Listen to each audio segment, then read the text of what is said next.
ہم عیسائی نہیں مسیحی ہیں۔ جھوٹ کا نام رکھا تقیہ اور تقیے کو قرار دیا اور ایمان تقیہ نہ کرے وہ پکا بے ایمان ہے، یعنی جو جھوٹ نہ بولے وہ پکا بے ایمان۔ صرف 3 موقع ہی ہے جن میں جھوٹ بولنا جائز ہے، 3 ہی مقامات پہ جھوٹ بول سکتے ہیں آپ، بیوی کو راضی کرنے، جنگ میں، اور 2 لوگوں میں صلح کرنے۔ معنی کیا ہے اس کا؟ اسلام میں تقیہ کا مطلب ہوتا ہے کہ اگر تمہارے دھرم کے کارن تمہاری جان خطرے میں ہے تو تم تمہارا دھرم چھپا سکتے ہو۔ یعنی آسان شبدوں میں اگر کوئی تمہارے سر پر بندوق ٹھانے کہتا ہے کہ چل اپنا دھرم ابھی کے ابھی بدل دے، تو وہاں پر تمہیں سختی نہیں دکھانی ہے، تم اس سمے اپنا دھرم بدل سکتے ہو۔ بائبل میں سانپ کو جھوٹوں کا باپ کہا گیا ہے اور مسلمان ہر سچویشن میں جھوٹ بول سکتے ہیں۔ اب آپ اس بات سے اندازہ لگا سکتے ہیں کہ اسلام کو پھیلانے کے لیے کن باتوں میں جھوٹ بول سکتے ہیں۔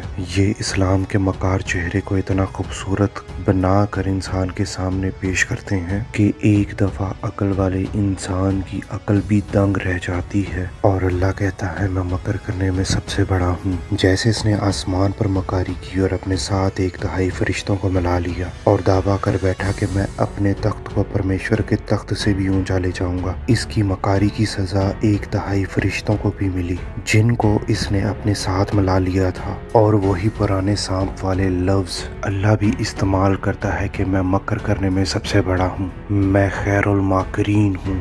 یہاں یہ بات سمجھ میں نہیں آتی کہ اللہ کو یہ الفاظ استعمال کرنے کی کیا ضرورت پڑ گئی۔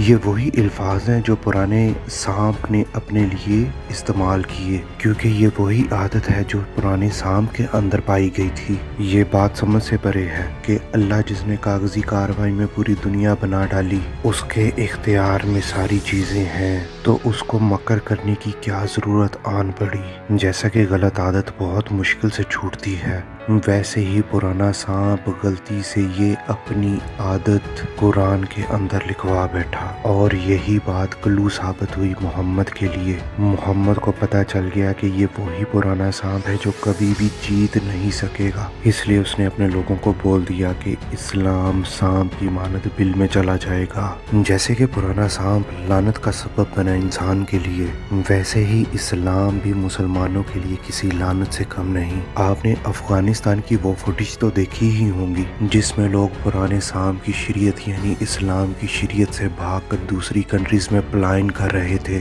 اور اسلام سے بھاگتے بھاگتے بہت سارے افغانی لوگ اپنی جان گوا بیٹھے۔ مسلمانوں کو پوری دنیا کے اندر پرانے سانپ کا قانون چاہیے، تو یہ افغانی مسلم لوگ اپنی کنٹری سے بھاگ کیوں رہے تھے؟ کیونکہ وہ سمجھ چکے تھے کہ اس پرانے سانپ کے قانون سے بچ کر ہمیں اپنی جان بچانی ہے۔ اسی طرح جب اسرائیل کے لوگ مصر کی غلامی میں سے نکل کر بیابانوں میں سے اسرائیل کی طرف جا رہے تھے، تو جب وہ ایک جگہ پر پہنچے تو وہاں پر بہت سارے سانپ آ گئے اور وہ اسرائیلی لوگوں کو مارنے لگے، اور بہت سارے اسرائیلی لوگ اس سانپ کے حملوں میں مارے گئے۔ آج بھی یہ سانپ جیوز کے بہت خلاف ہیں اور اسرائیل کے بہت خلاف ہیں، یہاں تک کہ ان کی نمازیں کمپلیٹ نہیں ہوتی، خاص طور پر جمعہ کی نماز، جب تک کہ یہ اسرائیل کے لیے لعنت نہ مانگ لیں اور اسرائیل کو تباہ کرنے کی دعا نہ کر لیں۔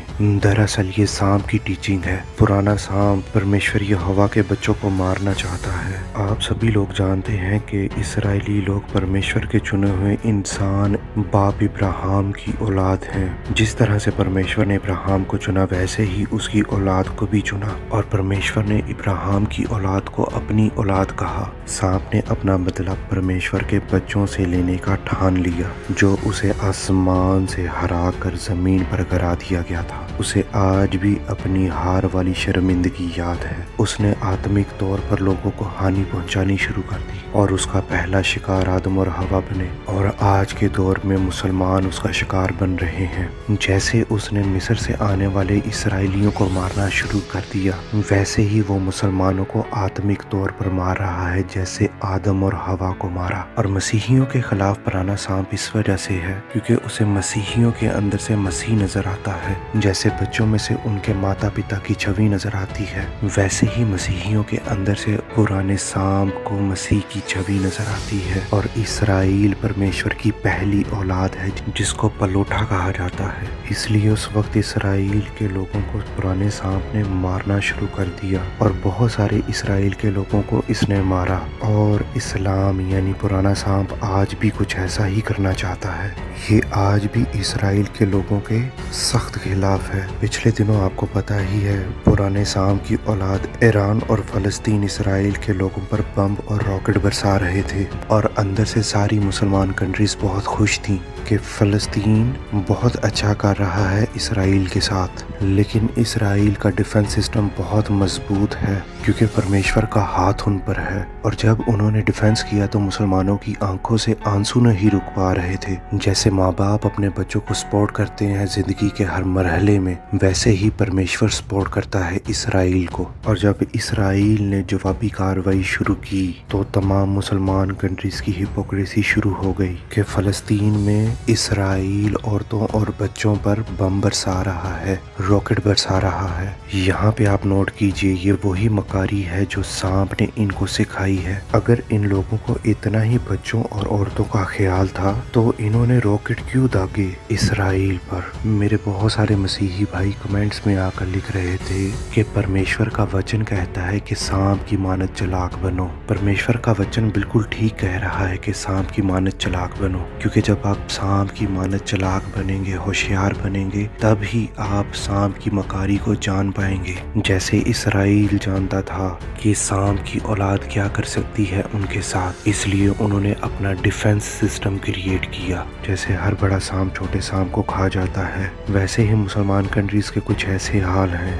ये एक दूसरे के गले काटने के चक्कर में रहते हैं। तुर्की सऊदीया को नहीं मानता, सऊदी अरब ने यमन के क्या हालात कर दिए हैं, ईरान के हालात आपके सामने हैं और कश्मीर की सिचुएशन तो आपके सामने है। इस सिचुएशन का जिम्मेदार पाकिस्तान है। अगर पाकिस्तान उन कश्मीरियों की जगह पर हमला ना करके कब्जाता तो वो भारत से कभी मदद ना लेते और आज उनके ये हालात ना होते। ये सभी सुन्नी, शिया, वहाबी, अली मसलख और बहुत सारे फिरकों में एक दूसरे को काफिर कहकर कोशिश करते हैं कि कैसे एक दूसरे की गर्दन उतार दें मजहब के नाम पर, क्योंकि बड़ा सांप छोटे सांप को खा जाता है। यशुआ सांप की तमाम चालाकियों और मकारियों से वाकिफ है। जैसा कि सांप यशुआ के पास आकर उसे कहने लगा मुझे सजदा कर, और यशुआ को दिखाने लगा कि दुनिया की तमाम दौलत मैं तुझे दे दूंगा, तू बस मुझे सजदा कर ले। इसी तरह से सांप मुसलमानों को लालच देता है कि अगर तुम अल्लाह की राह में मरोगे तो तुमको जन्नत मिलेगी और आसमान पर 72 हूरें मिलेंगी। मेरे प्यारे मुसलमान भाइयों, जो इस वीडियो को